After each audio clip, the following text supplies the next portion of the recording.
is a reproduction of a painting called Still Life with Quince, Cabbage, Melon, and Cucumber. The original, on view elsewhere in the museum, was painted in Toledo, Spain around the year 1600. You may touch this picture with your hands.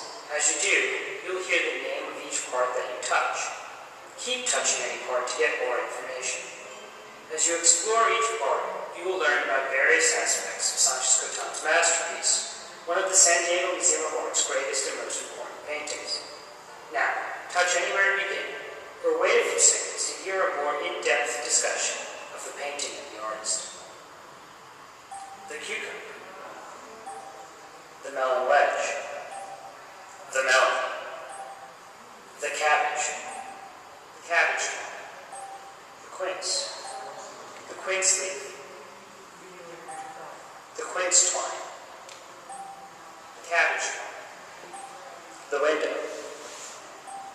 The background, or negative space. The entire area enclosed by the window frame creates a background for the objects in the still life, but rather than a view into the depths of the space beyond the window, the background is an empty black space in which nothing is seen. The simplicity of the background isolates and highlights every object and draws the viewer's attention to the apparently perfect mathematic curve along which the objects hang.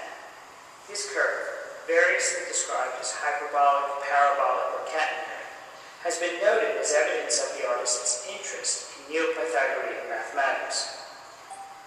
The melon wedge. The melon. The melon rests on the windowsill, near the middle of the painting.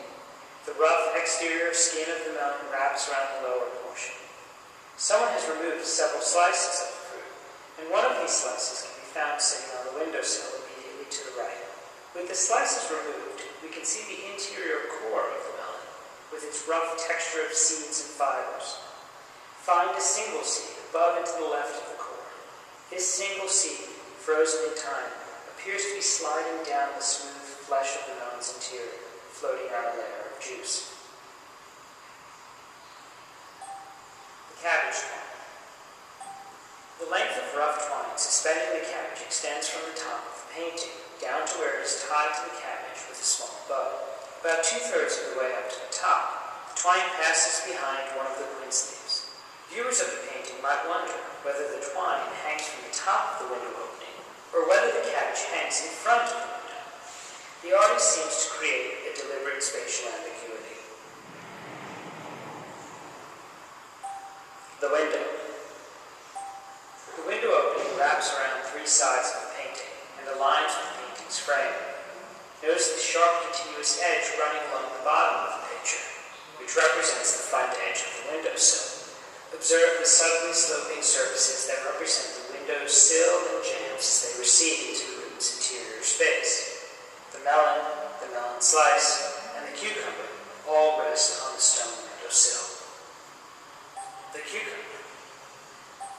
The cucumber rests on the windowsill on the right side of the painting.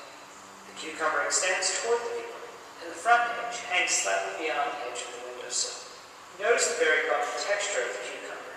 Find the point at the end of the cucumber closest to you, which is where the growing vegetable attached to its vine. Notice, too, how the shadow of the cucumber comes forward over the edge of the sill, and imagine where you would find the source of light that would produce such a shadow. The same light source cannot have created the shadows on the cabbage and the melon. The artist, Sánchez Cotán, seems to have been challenging us to discover that things in this painting are not necessarily as simple as they seem.